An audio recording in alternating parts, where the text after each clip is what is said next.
Count them up.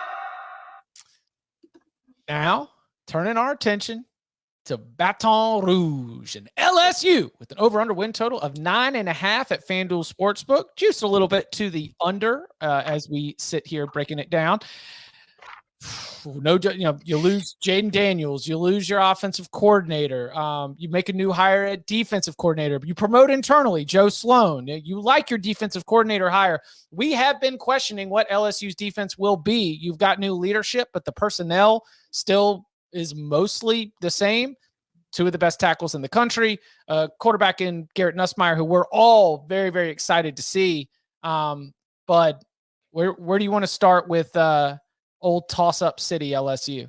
So I am over to the market at LSU price. Just FanDuel has the absolute best price in the market to bet under, not over. So by my numbers, with the FanDuel number that we have to pick at 9.5, 138, I am slightly under. However, I can go out and bet 9 minus 0.5 to the over, which is quite nice. Not really 70-cent half win there. So team break. So give me under, Mikey, for the graphic on these FanDuel numbers, but I'd much rather bet over elsewhere on this one. If I'm betting Nussmeier at 60 and 55 and 50 to go first overall, I clearly believe in this team.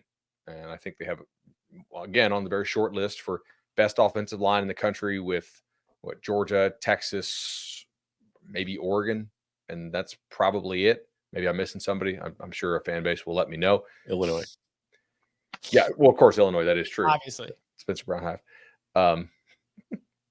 So I think the receivers will be pretty solid. Good offensive line.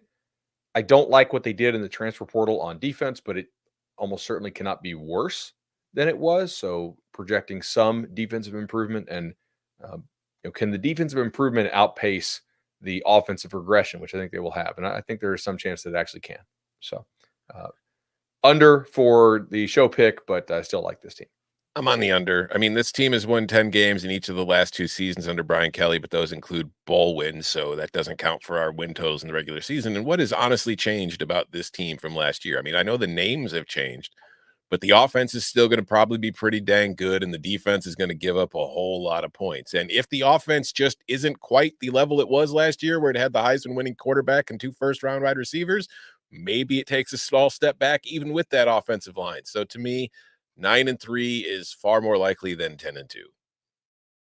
Same. It feels so much like USC with, you lose a Heisman Trophy winner, you lose a ton of, talent, you bring in a new defensive coordinator to fix a defense, which has been really broken, which, by the way, I think that game could be absolutely a shootout.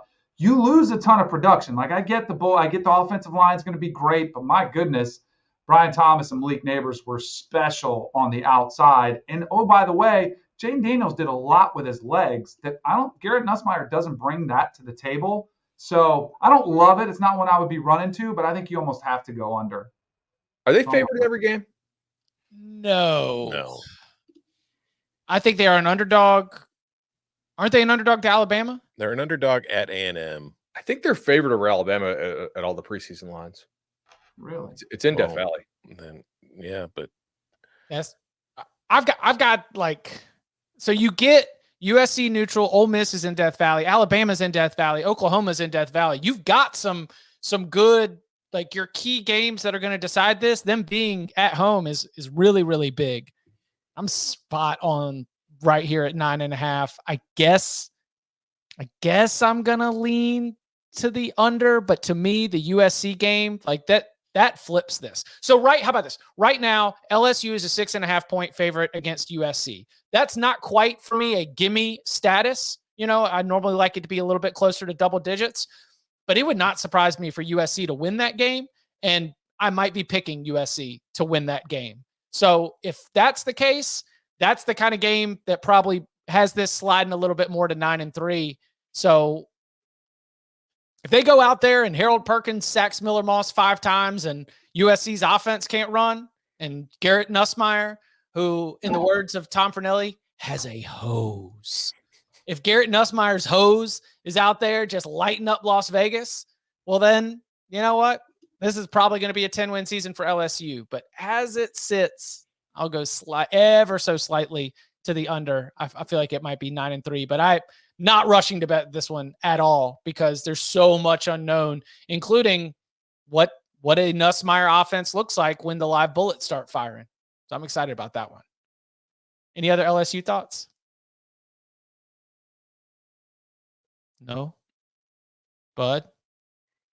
I mean, maybe if the young D linemen step up early, like if they arrive a year early, which is possible, that is a position where you can play early sometimes if you're just a freak, possibly. But it is weird to me they didn't do more in the portal because I think this is an offense that you could really win something big with if you had a good defense, not just an average one. Yeah, we'll go ahead and we'll call back we're not in the business of buying players. We can just sort of play that clip on Saturday night. Portal nights. players, because they're definitely in the business of recruiting Yes. out of high school. Yeah, but like they had defensive tackles on campus for portal visits, and they went elsewhere. So, yeah, it'll be interesting to keep track of.